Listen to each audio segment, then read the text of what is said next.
Hey, you're now tuned in to Views Sports Talk, and I'm your host, Dewan Thompson, DJ Thompson, however you want to call me. I got two different names, but we're gonna talk about a little bit of NBA free agency, man, and it is kind of exciting. In the beginning, it wasn't, and you kind of had a feeling who's gonna go where, blase, but just some interesting news just happened today, and that's James Harden opting into his contract in which he intends to get traded. That's why he did it. And so here's a couple teams that's been out there already. You got two already, but I got a dark horse, and that's you got the Clippers. That's one team. You got the Knicks. That's another one. And my dark horse, that's Miami Heat. And I like it. I like the Miami Heat, man. I think they should go after it, see what's going on. But first, let's talk about the Clippers and how that works out. I actually do believe it works out pretty well. They need a point guard. And it's interesting to see what they're going to do with Russell if they're able to get James Harden. Just as another ball handler that can shoot at the point guard position, which I really do love for the Clippers, but it's always fuck the Clippers because I'm a Laker fan. But we're just going to talk about right now because, James Harden may or may not be going over there. Honestly, that's the one team out of the Clippers and the Knicks that I feel like is going to work. Now, it has to be a trade. Who are the Clippers willing to trade for James Harden? And that's the tough one. And I was looking at a video with Bobby Marks trying to add some things up with the cap space and stuff like that. And he had a couple expiring contracts. He had James Harden and PJ Tucker going to the Clippers. And I know he had a first round pick going back to the Sixers. And I can't remember who the hell these expiring contracts were. But whatever it is, it's gonna match up. It matched up really well, decent, not too well. But it's a good thing for James Harden. Honestly, I'm kind of glad that he's leaving in a way because him and Joel Embiid just didn't match up too well. It shows a lot of on a 76ers standpoint, it shows a lot of faith in Tyrese Maxey, and so it seems like they're going into next season with Tyrese Maxey as a second option and Joel Embiid, of course, the reigning MVP with as a first option. So, James Harden, let's see where he goes. I think it's going to be pretty dope if he does go to the Clippers, but I want to see him in Miami. I think that's perfect for him, man. You are for a fact, you are the number one ball handler on the team, but I need to see him. I want to see him with a great coach. And I feel like he hasn't had the opportunity to have a coach that's gonna be in his face and push him to like different levels.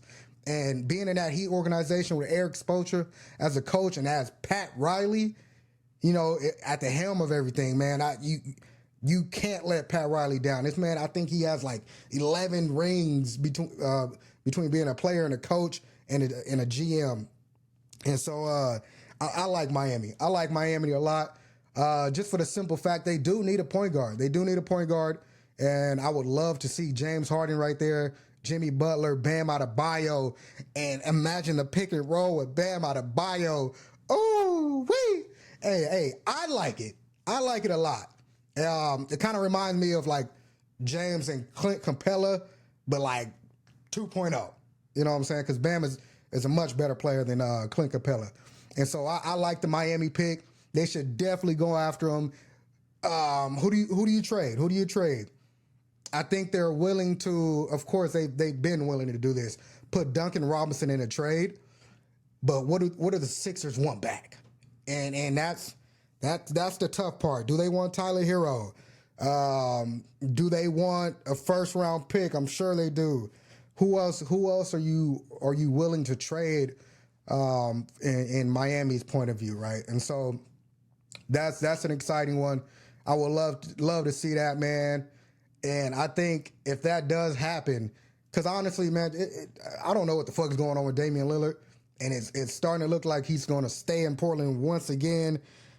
I don't get it, but they're not going to get him, and so their next best option, in my opinion, is James Harden.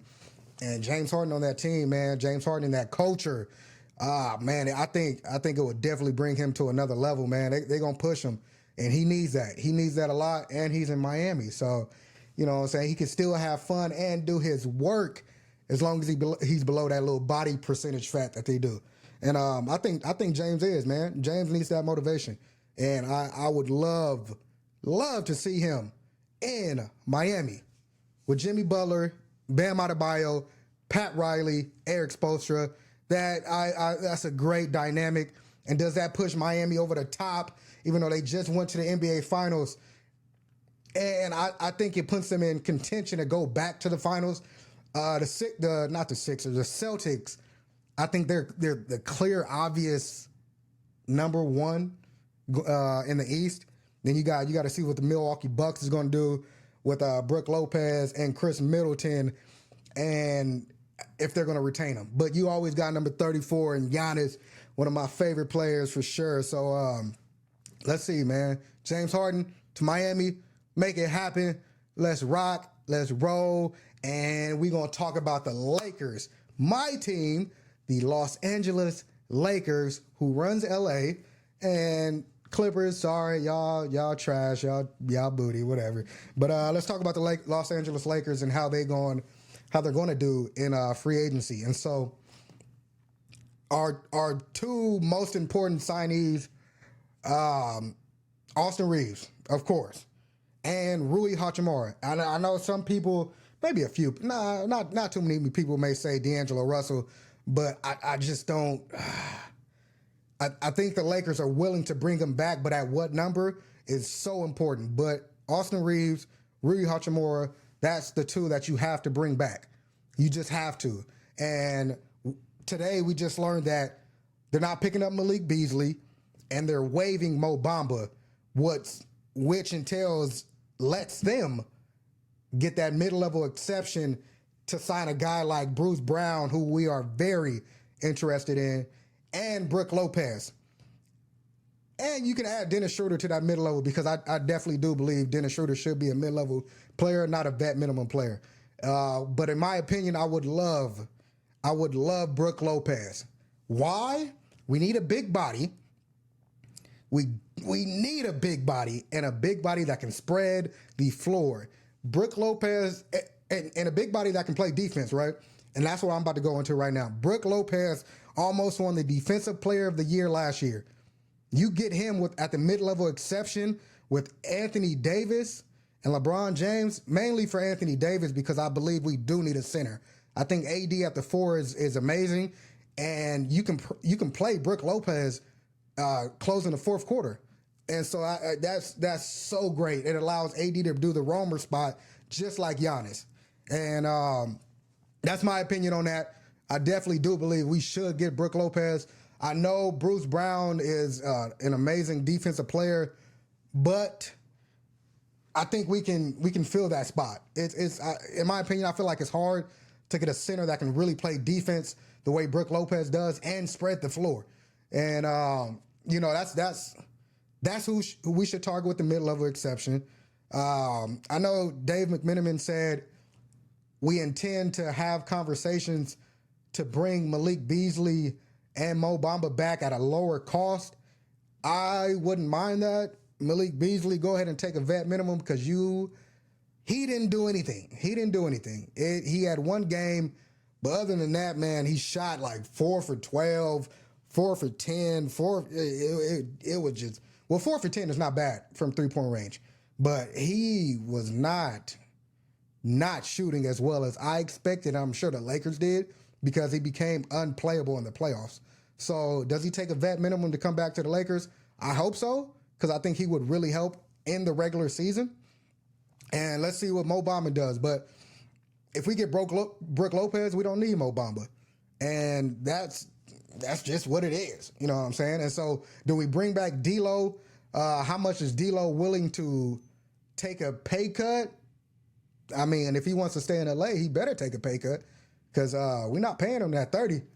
That 30 is not looking good. No bueno. And so he's not our priority right now. He's not.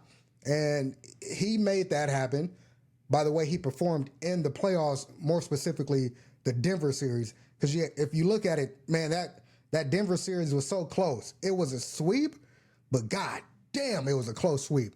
And if we have that third player, really third and a half, because Austin Reeves played freaking amazing. I think he averaged like 17 or 20 in that series. If you just if D'Lo just give us 10, 12, that is literally all we needed. I think we get over the hump when it comes to beating the Denver Nuggets. So that's how we gonna wrap it up, man. We wrapped it up with the Lakers, James Harden, and let's get this shit started, man. I know there's a video that it's been long awaited. I haven't put out a video since the Lakers just fucking just blew my heart out, man. They had me hurt. They had me hurt, but I'm definitely back a little bit. It might be a while. But let's get it started, man. Football season about to come up. I'm about to be talking about football all day, and let's rock, man. Let's rock, Lakers. Let's go ahead and sign those two important free agencies. Let's steal Brook Lopez from the Milwaukee Bucks, and let's get it going, man. And thank you guys for tuning in to Views Sports Talk. See y'all later.